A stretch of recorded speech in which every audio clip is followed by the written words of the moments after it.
Hurmatli bitiruvchilar, aziz yoshlar, sodda qilib tushuntiraman. 25-may so'nggi qo'ng'iroq yaqinlashmoqda.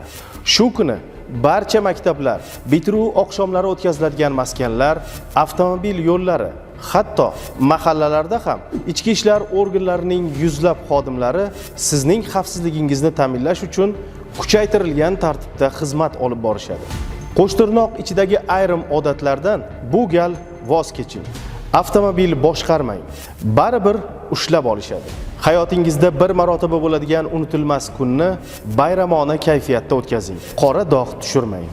Hurmatli ota-onalarimizdan esa shu kuni farzandlarining moddiy ehtiyojlariga e'tiborliroq bo'lishlarini so'raymiz. Bu tavsiya ko'p yillik so'nggi qo'ng'iroq tadbirlaridan olingan tajribaga tayanadi. Oldindagi bayramlarni bayramona kayfiyatda o'tkazing. Salomat bo'ling.